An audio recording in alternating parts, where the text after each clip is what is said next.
Alhamdulillahi Rabbil Alameen, wassalatu wassalam ala Rasulil Kareem, wa ala ali wa ashabi, wa man istanna bi sunnatihi ila yawmiddin. All praise is due to Allah, and may Allah's peace and blessings be on the last Prophet Muhammad sallallahu alayhi wasallam, and on all those who follow the path of righteousness until the last day. This is the fifth session on the series which I called The Soul of Hajj. And in this series, we began with the concept of Hajj. Then we looked at the elements of Hajj, as each element became necessary to be understood in order for the sequence of Hajj to complete itself. We're not doing it step by step for a person making Hajj. We said that there are many books available which deal with the step-by-step rites of Hajj. Among the best ones, is the one by Davies from South Africa. I think it's called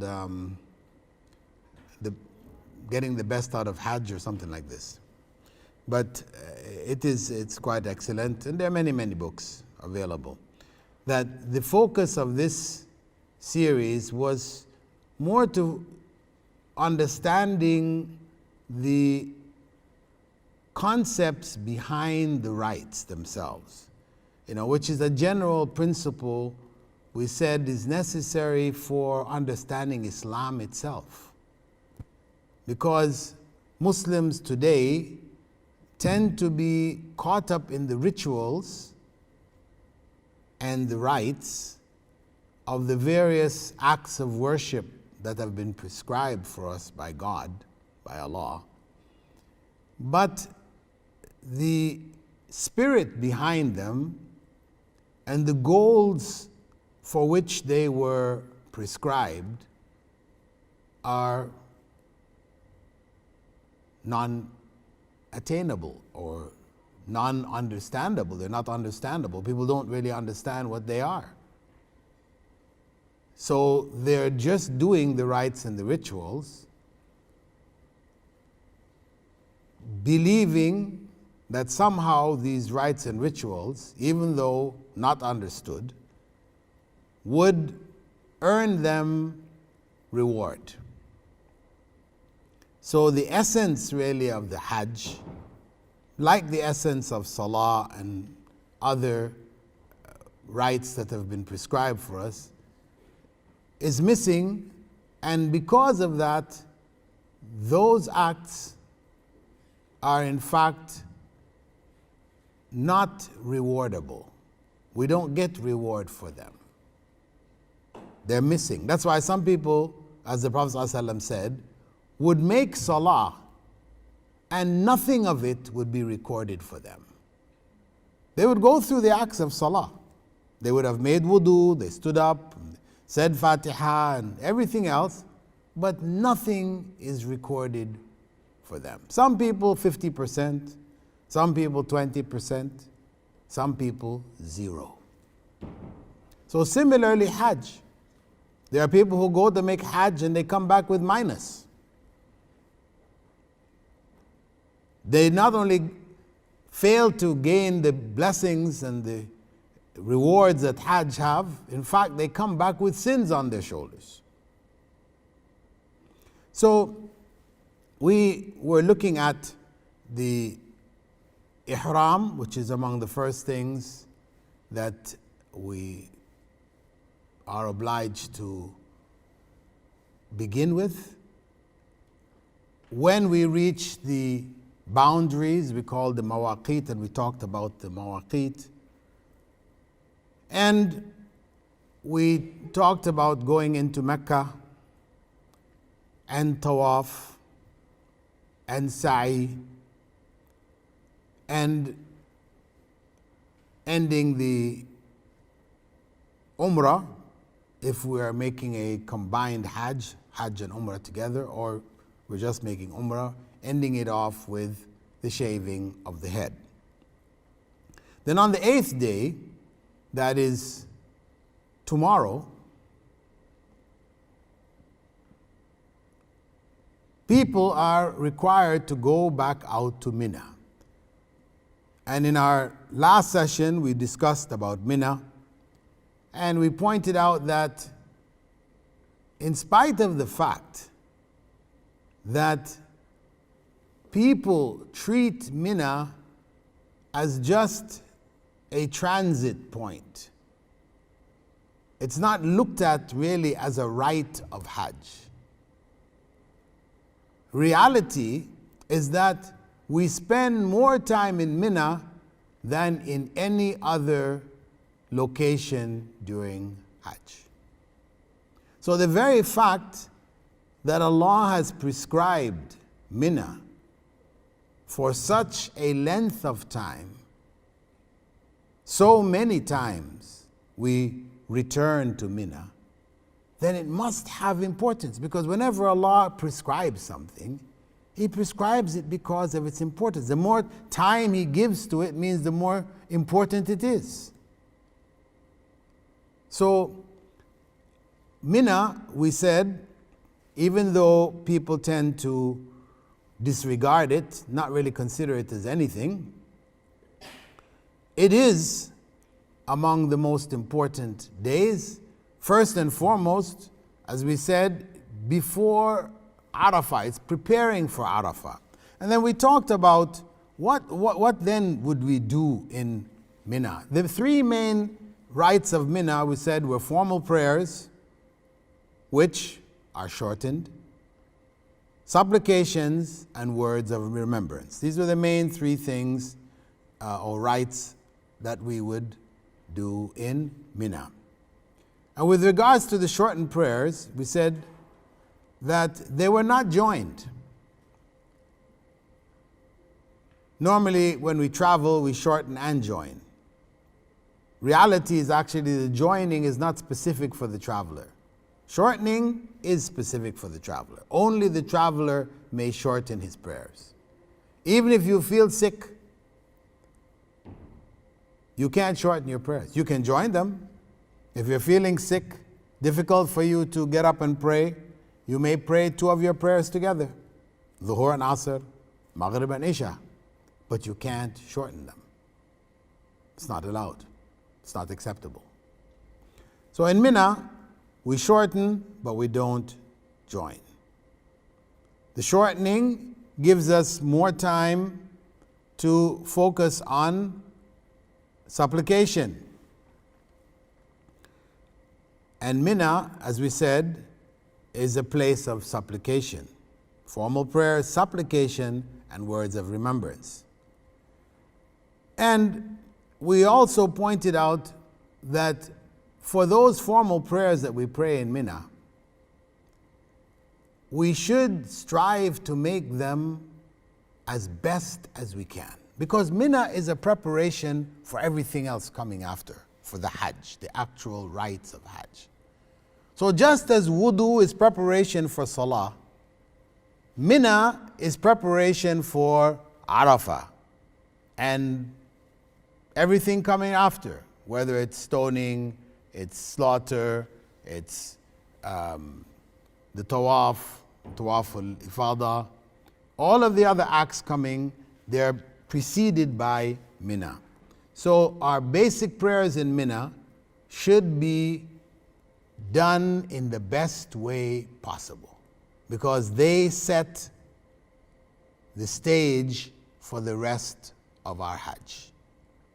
So if our prayers in Mina are sloppy, haphazard, we're missing some, we're doing some, doing it in a hurry, not really praying as we should pray, then it means that is the picture of our Hajj. Because if we can't take care of basic prayers, and that is the most important thing that we'll be asked about on the Day of Judgment, If we can't take care of prayers in Mina, then be sure we will make a mess of stoning, Rami. We'll make a mess of Arafah. We'll make a mess of Tawaf, Ifada. Everything else will be a mess. So, very important for us to do those prayers in the best way possible. And to do them, of course, it means that we should precede them with wudu. Again, wudu done in a way which is in accordance with what the Prophet ﷺ prescribed. Because he said that wudu purifies.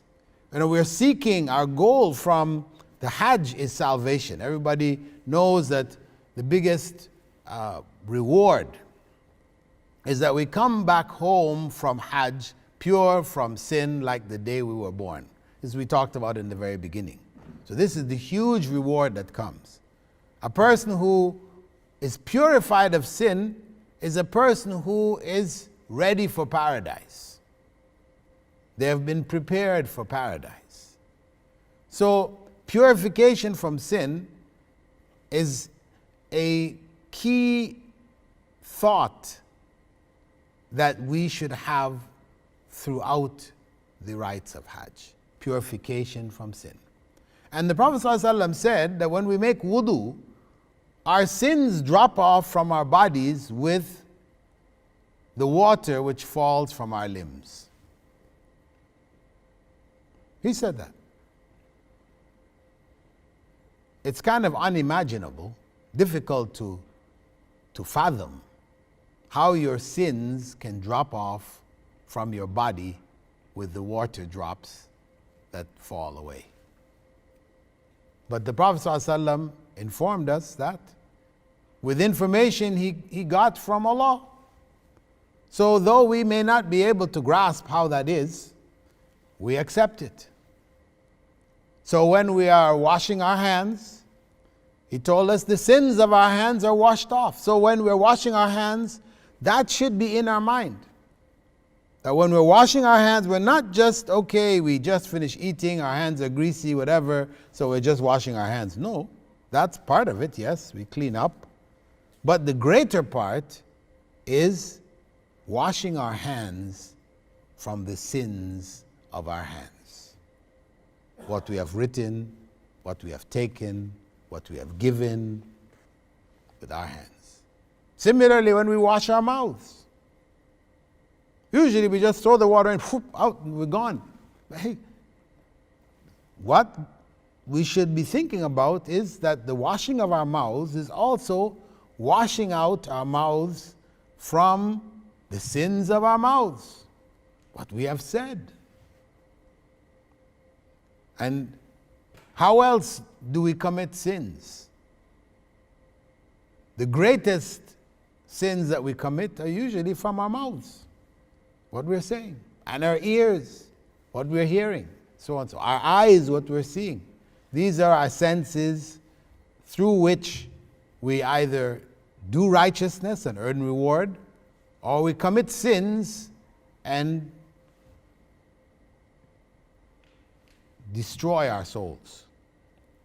So, in making wudu, we should be conscious of it. If we make that kind of wudu, then the chances of making a proper salah will be good. But if we're not making that kind of wudu, we're just splashing water anywhere and everywhere and running through, no dua in the beginning, bismillah, no dua at the end, our shahada repeated as the Prophet ﷺ taught us, none of that. We just make wudu physically, quickly, and we run to the prayer. So naturally, when we go into the prayer, we'll be going into the prayer from a physical, purely physical perspective. The spiritual aspects will be missing. Difficult to concentrate. Because our wudu was so quick, we really weren't thinking about preparing ourselves to communicate with Allah, to worship Him. So, naturally, the prayer that comes after that is going to be likewise deficient. And the Prophet ﷺ, he had said, according to the prayers, that if there was a river at someone's door and he took a bath in it 5 times a day, would you notice any dirt on him? He asked the companions. And they said, not a trace of dirt would be left. Prophet ﷺ said, Allah removes the sins with the 5 daily prayers in a similar way. That the prayers themselves, the wudu removes sins and the prayers remove sins. But if we didn't do a wudu which removes sins, then be sure that the prayer is not going to remove any sin.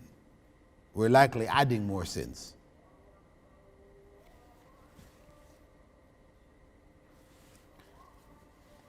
The Prophet ﷺ also said, the 5 daily prayers and Friday prayer to Friday prayer erases the sins between them, as long as one avoids major sins. So the prayers themselves purify us, and we're seeking a Hajj which will purify us. So the Hajj which purifies us is the one which is built on prayers which purify us. So can we see that all of this is interlinked? It's not like a separate thing that we do. We've treated it that way. Hajj is like something separate. We talked about that earlier, how people not understanding the real goals of Hajj and how they are achieved, they, generally speaking, encourage young people not to make Hajj, to delay Hajj. Because if Hajj is supposed to clean us up from sin, then you are still young. If you go and make Hajj now, that you come back, you're still going to make many more sins. So you're just going to ruin all the good that you did from your Hajj. So better you leave the Hajj until the end of your life. You do it at the end, when you've done all the sins you can possibly do. You've run out of steam, no more sins left. Now is the time to make Hajj. But reality is that if you have treated Hajj that way, mentally, you will not be able to make the Hajj which purifies. Your Hajj will be just like the rest of your life. That's the reality. So, we have to keep this concept of purification in mind throughout the Hajj. Everything that we're doing is somehow related to purifying ourselves from sin. Remembering Allah, because it's glorification of Allah, and purification from sin.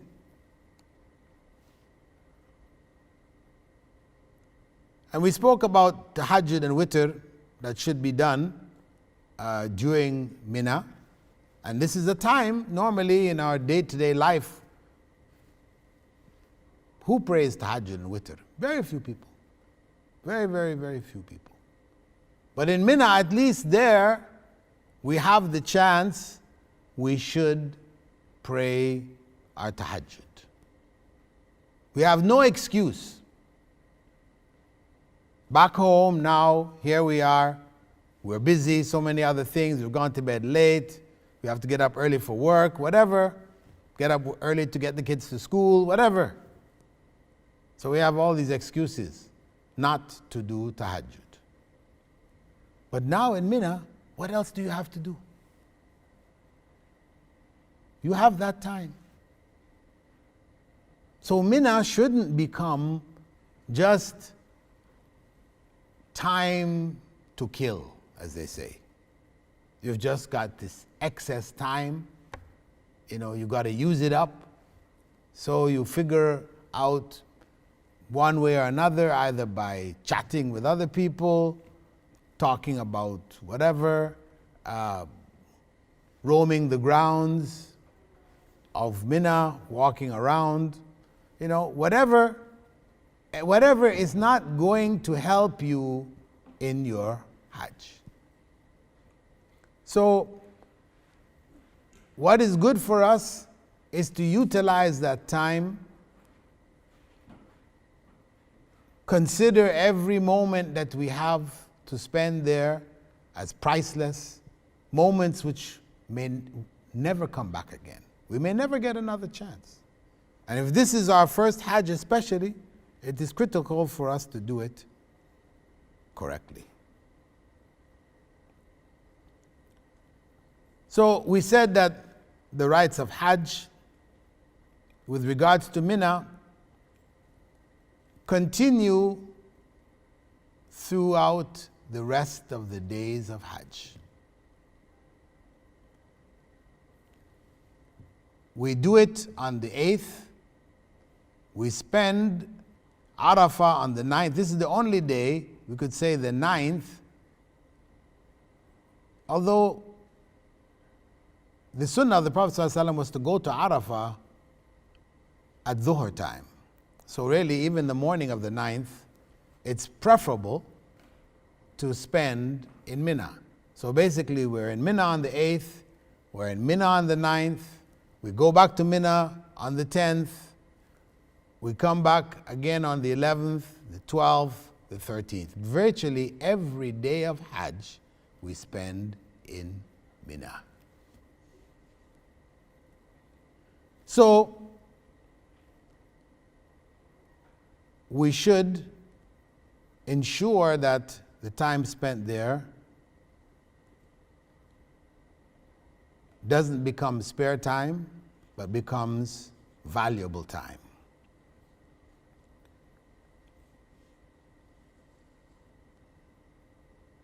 We did say a certain amount of socializing is allowed in Mina. Getting to know the people who you are making Hajj with, meeting some other people. But your conversations should be limited. Don't spend all the time in that. Instead, if we are meeting and talking, we try to talk something reminding each other about Allah, make that talk valuable and put on our scale of good deeds. Then comes Arafah. We said that Dhuhr time is the time to head out for Arafah. And the Prophet ﷺ had said, Al-Hajju Arafah. We said that in the very beginning. Hajj is Arafah. So,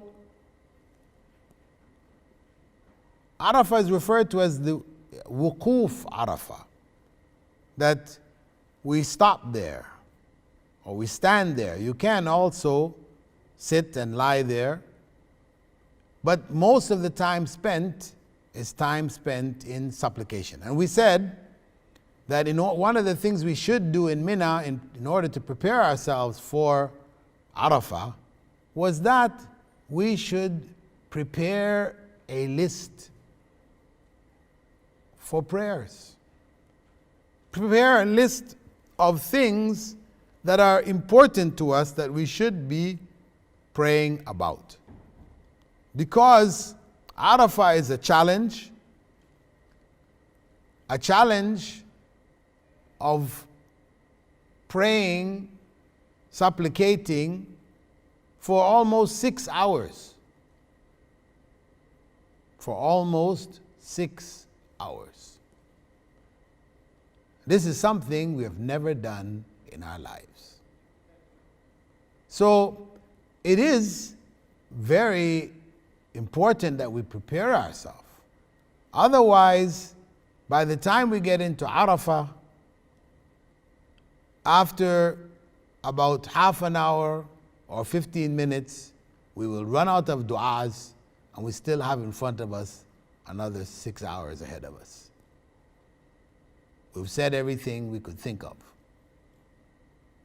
If we prepare ourselves, then it's possible that we can make dua spread over that period of time.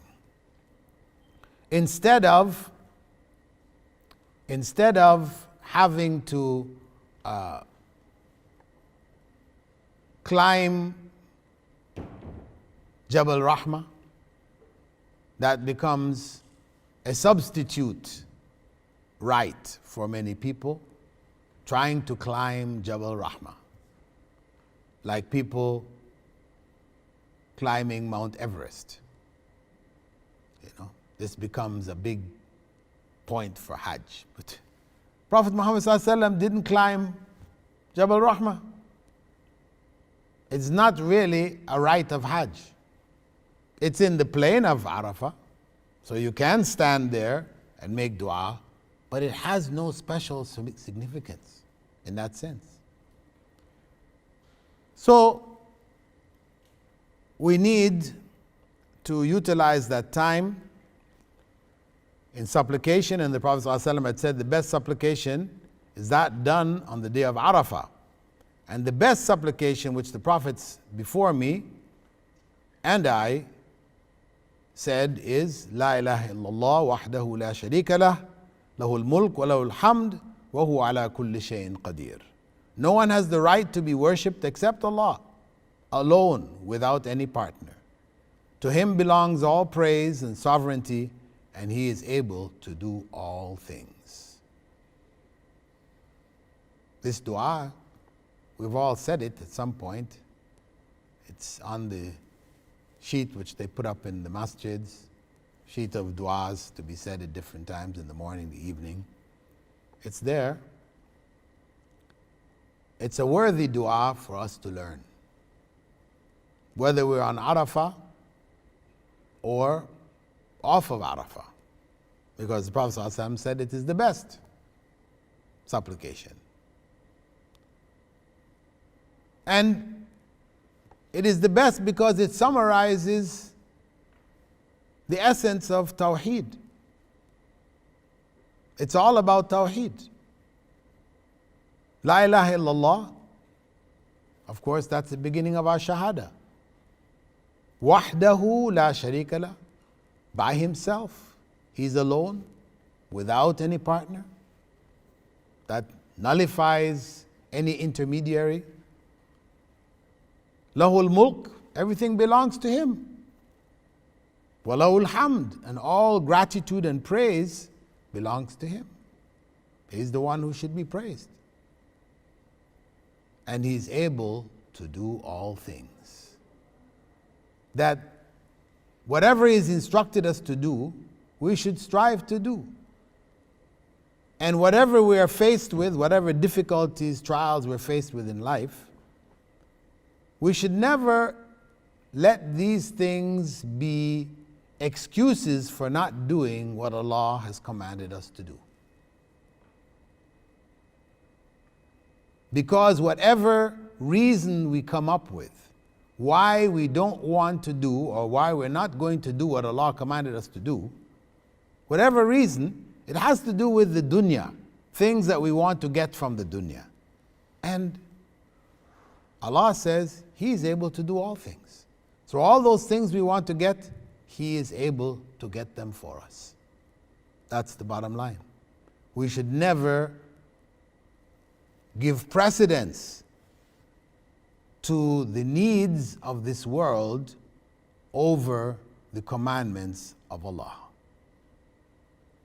In terms of the day of Arafah, and that will be Sunday, it was the day in which that verse, Al-Yawma akmaltu lakum dinakum, today I have completed for you your religion. That verse was revealed on Arafah, the day of Arafah. And that verse is significant in that it rejects all change in religion. In the religion which Allah has prescribed, that verse leaves no room for change. Now the world today is caught up in change. And in the material world there is good in change. But in spiritual matters, what God has revealed has no room for change. Because human beings and their spiritual needs have never changed from the time that Adam was put on this earth, nor will it ever change until the last person dies on this earth. The needs are the same. So that's why there's no need for change in the religion, because the religion deals with human nature, human psychology,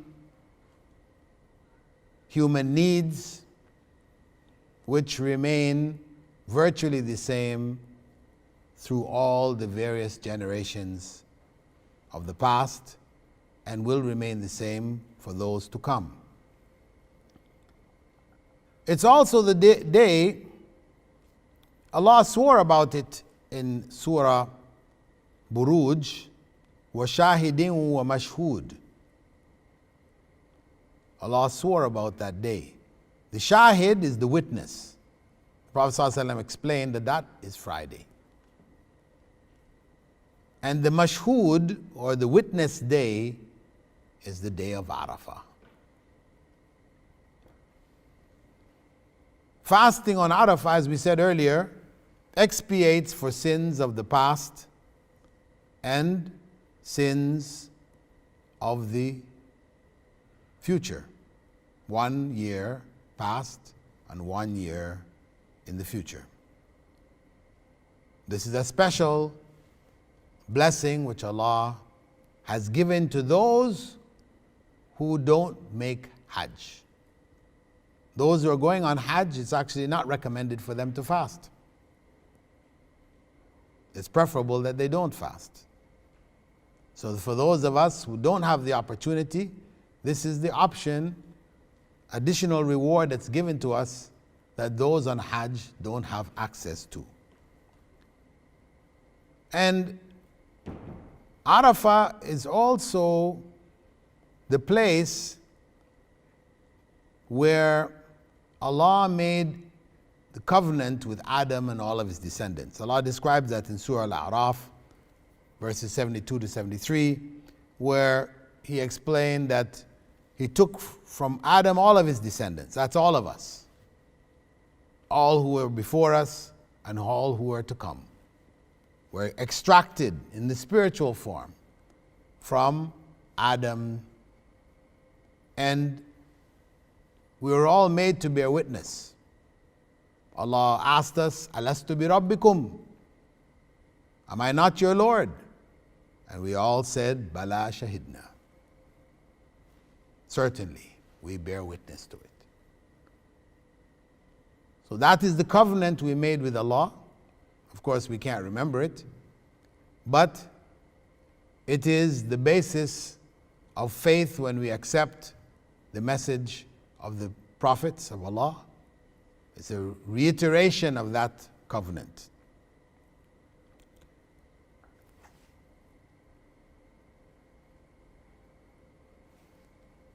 As we said, in order to give more time for supplication, the prayers were shortened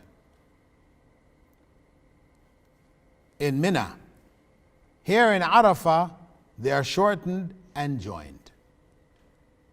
They are shortened and joined. And our main focus, we said, was dua. And when we think of dua, we should think of dua and qadr. In that the Prophet ﷺ had said, the only thing that can change qadr is dua. That's how powerful dua is. And that's telling us that if we are serious about change in qadr, change in what is ahead for us, if we really want it to be good, then the way forward is through dua. Dua can change qadr. Of course, this is a subject of a lecture in and of itself, as people may want to know, well, how is it that dua can change qadr? Isn't qadr what was written in Lawh al-Mahfuz? So if you make dua, can that change what is in Lawh al-Mahfuz? No, it can't. So then how can dua change qadr?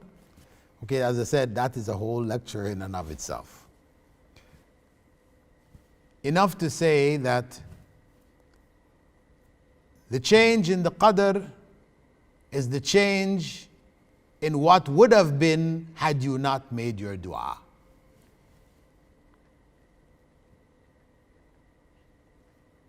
Yes, it's all written. If you didn't make your dua, what happens was written. If you did make your dua, what happened instead of that is written. Leave the house to Allah. The point is that dua changes qadr. The only thing that can change qadr. And dua is the essence of worship. Prophet Muhammad ﷺ had said, "Ad-du'a huwa al-ibadah." Dua is the essence of worship. That's why those people who say, we're not worshipping Saint so-and-so, Saint Abdul Qadir al-Jilani, for example. He's given the title in the subconscious and the subcontinent, Ghawsi Azam. In Arabic, it's Al-Ghawth Al-A'zam, the greatest source of help.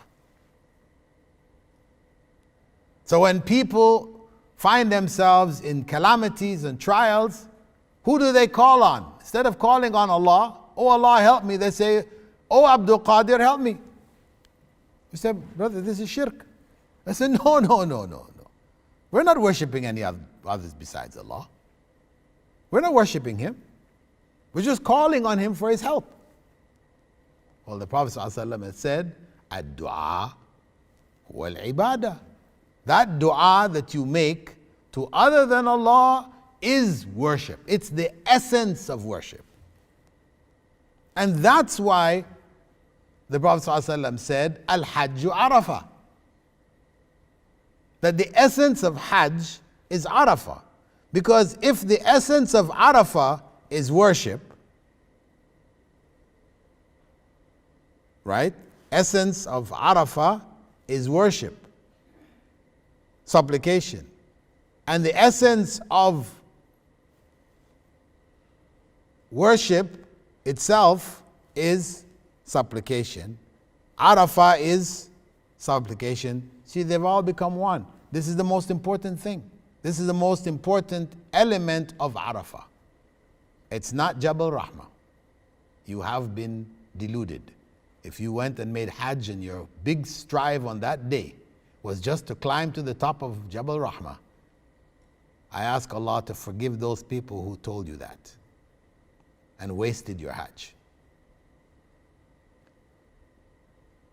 So, dua is what we have to focus on that day of Arafah. And crying in dua is something that we should strive for. Now, most of us, we cry for everything but dua. We'll cry when our favorite cricket team loses the match. Tears will come down our eyes. We'll cry when we watch a movie that has some kind of emotional message, theme. Tears will be all down our faces. We'll be sobbing and wiping our eyes. Cry when you lose your job. You know, men aren't supposed to cry, but that's when they cry. When they lose the job, they got fired. We cry for everything. But crying for Allah, crying while worshiping Allah, this one we are hard pressed to do. Meaning our hearts are hardened. Our hearts have become hardened. So this is among the things, if we're going to make Hajj next year, it's among the things that from now we have to consider. Because we don't want to be stuck there on Arafah, raising our hands, trying to make dua, and no tears are coming. Nothing is coming. It's just some words we're saying. The Prophet ﷺ had said that among the 7 groups of people who would be shaded by the throne of Allah on the day when there will be no shade except for the shade of His throne, will be one whose eyes become filled with tears when they remember Allah.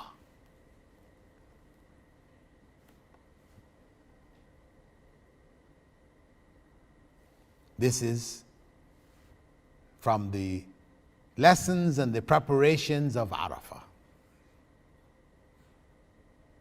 So, start preparing for now for the next Hajj, inshaAllah. And when we are there, some people spend time reading Quran, reading Islamic books, and reading Islamic books is good. Reading Quran is good, it's excellent. But not in Arafah. You don't need to be reading Quran in Arafah unless you're reading the du'as of the Quran. This is helping you in your dua.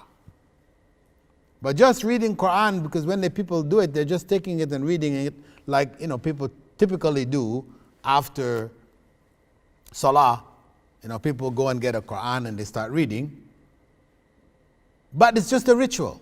They're just reading the text. They don't know what it actually says, what it means.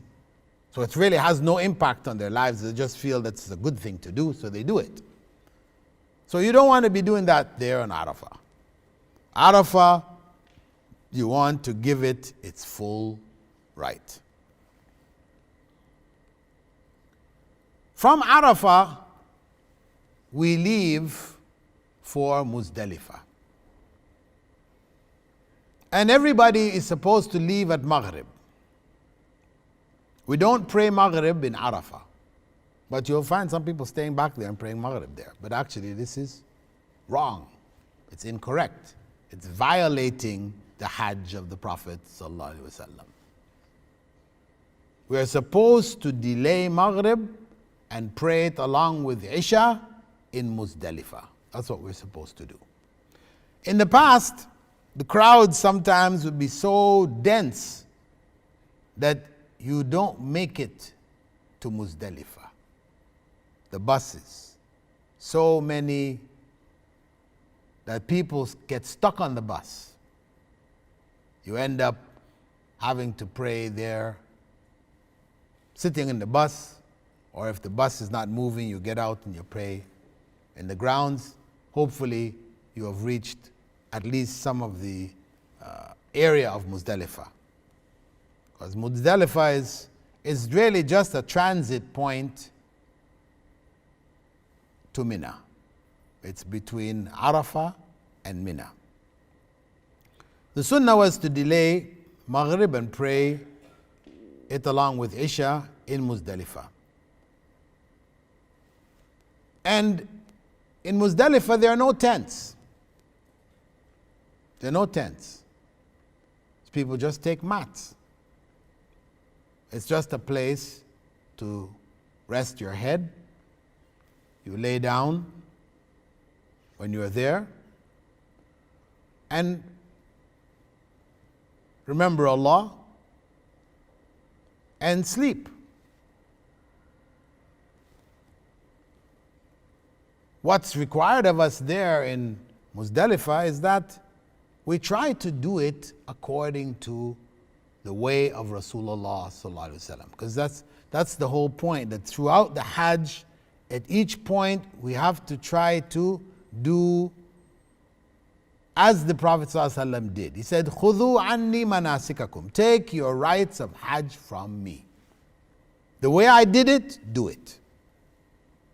So what he did was he joined his Maghrib and Isha and he slept there. Some people say, well, we want to stay up and do tahajjud, but we have no record of the Prophet ﷺ doing tahajjud there. He slept.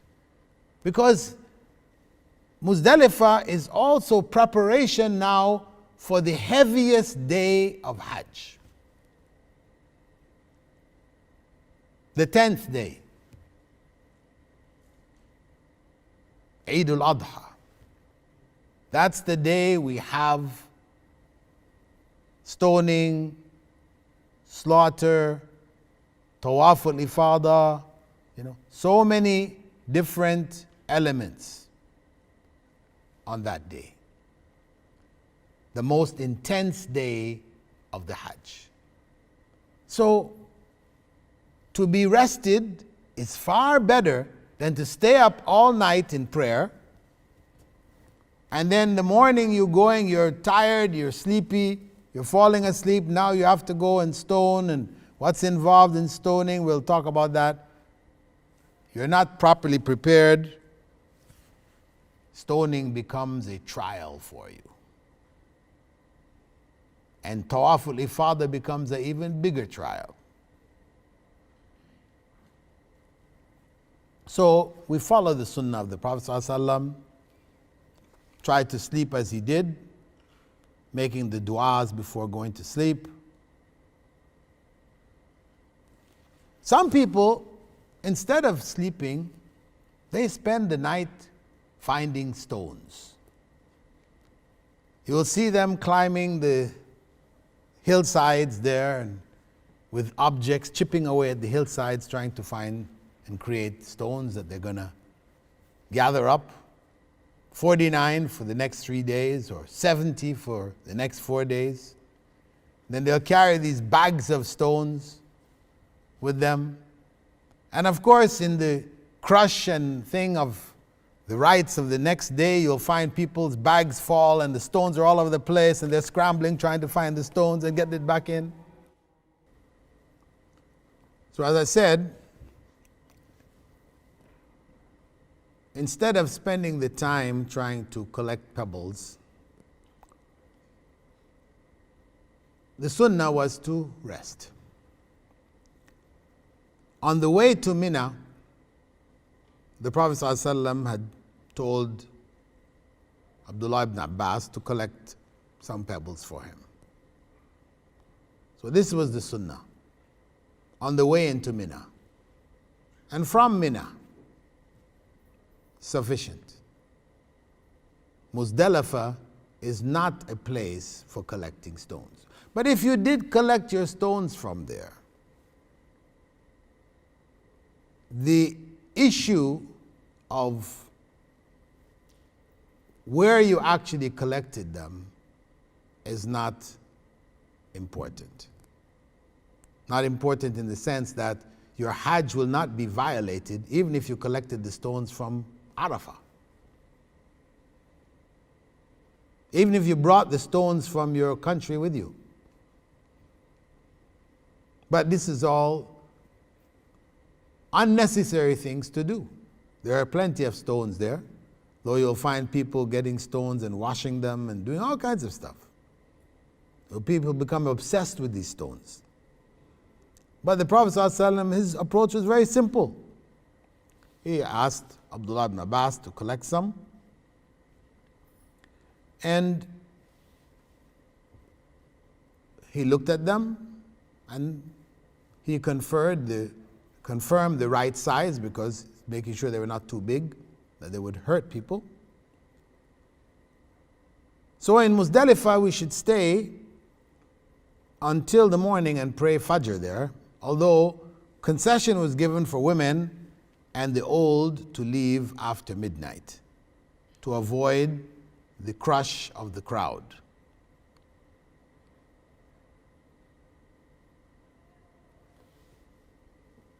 So Abdullah ibn Abbas, when he collected the stones on the way into Mina, and he gave them to the Prophet ﷺ, he said, this size is fine. This is about the size of a fingertip. And then he said, beware of extremism in religion. For the people before you were destroyed by going to extremes in religion. And this is important too for people who are going to do Rami, the stoning. Because people, for the most part, have misunderstood what the stoning is about.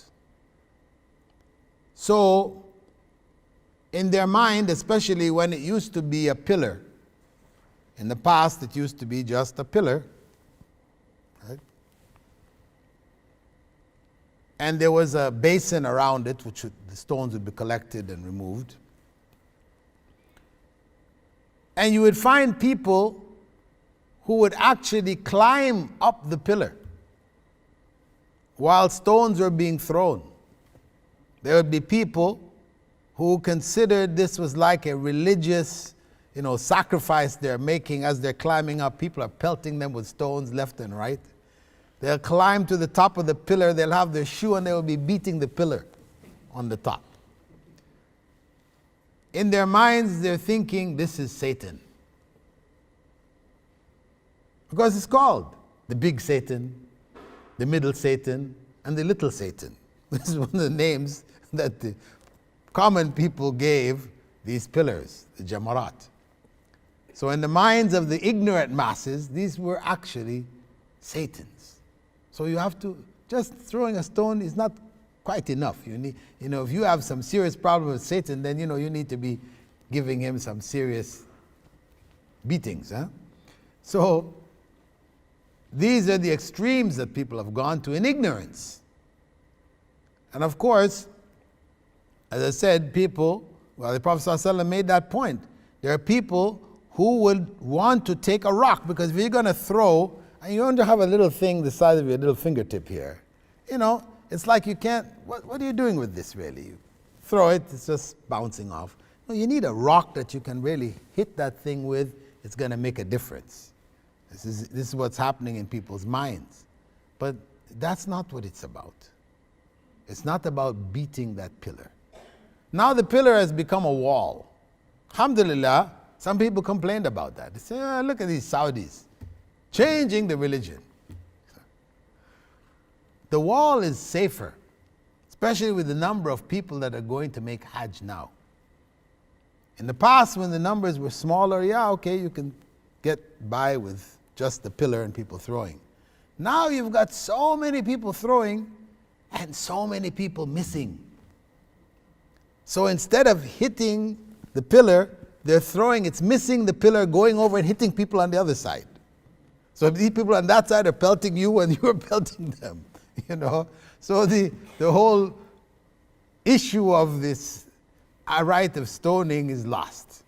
We're hurting each other. People come away from there with blood streaming down their faces, and it's very, very sad.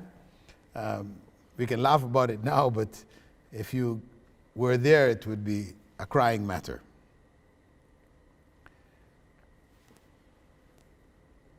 The time is before midday on the 10th. After we have left Muzdalifah, we've gone through Mina. In going through Mina, you can drop off whatever you had taken with you to Arafah. You can drop it off there. You can refresh yourself, even change your ihram, whatever, and head out for the stoning, right? Because following the stoning, you have slaughtering, shaving, and tawaf. On the way to the Jamarat, we should do so remembering Allah, making dua for spiritual strength to withstand or to hold Satan or satanic suggestions at bay. Because we are in this process here commemorating what Prophet Abraham did. Prophet Abraham, on his way to sacrifice his son, to slaughter his son at the command of Allah subhanahu wa ta'ala, was stopped by Satan at 3 points, 3 times. He was stopped, and Satan tried to dissuade him, discourage him from going to slaughter his child at the command of God. So when we are going to do the stoning, we are repeating what he did in commemoration of his willingness to sacrifice what was most valuable to him.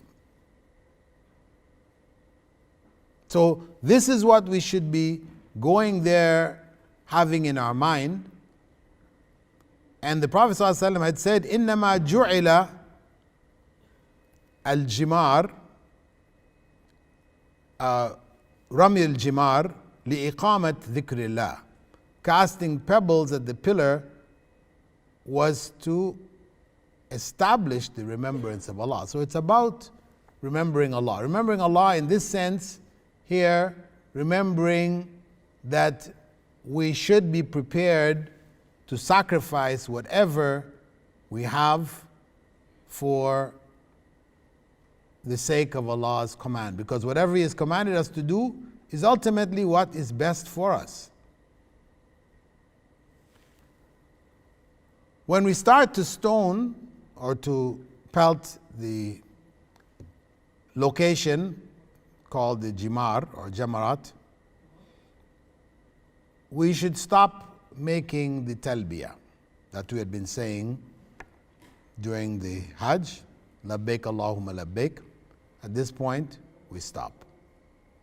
And with each throw, and we only need to take 7 with us, with each throw we say Allahu Akbar. Allah is greater. Greater than whatever stops us from doing what He has commanded us to do. So this is symbolic of the soul's opposition to and rejection of evil. And it indicates our own personal commitment to obey the commands of Allah subhanahu wa ta'ala. And the Prophet ﷺ had said, as for stoning the pillars, for everyone or every stone you throw, a major sin from among the deadly sins is removed. One major sin with every stone is removed. So again, the issue of purification. This constant recurring theme throughout the various acts of Hajj. At the end of this first stoning, there is no dua. You will see people standing and making dua. But this is actually done not on this day, it's done later. At this point, from here, we should just proceed to make the slaughter. In the past, that's what we would do. Now, there's no animals to go and choose. When I went to make Hajj for the first time in 1975, 76, we had to go to a place where they had, in Mina, where they had the goats. You choose the goat and you slaughter. They were slaughtering and dropping the bodies there, so you had to be stepping over bodies, dead animals to get to the one you wanted. It was a whole trial. Now you just buy a coupon, and the slaughter is supposed to take place on that day. Some years back, it was possible to make arrangements through certain companies to do this slaughter, but now it's just a coupon.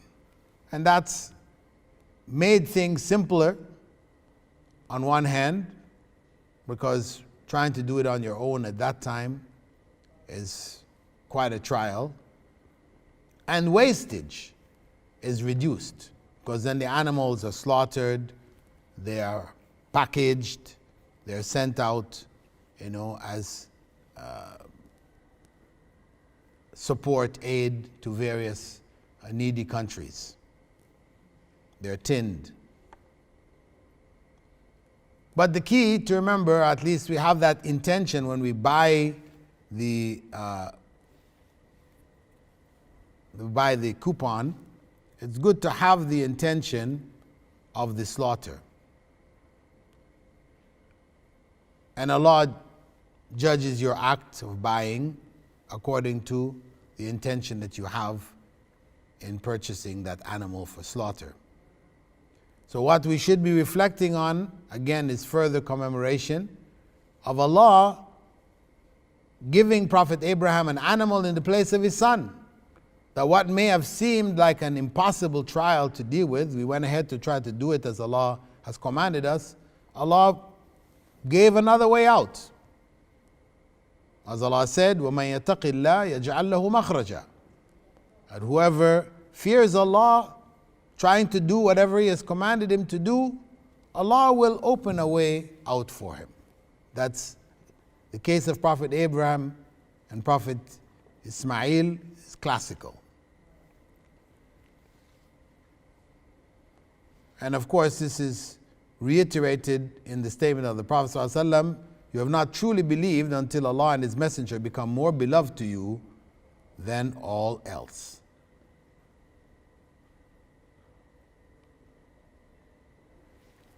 And of course, in the case of the sacrifice, we should also reflect on the greatness of Allah subhanahu wa ta'ala, that He has given us these animals.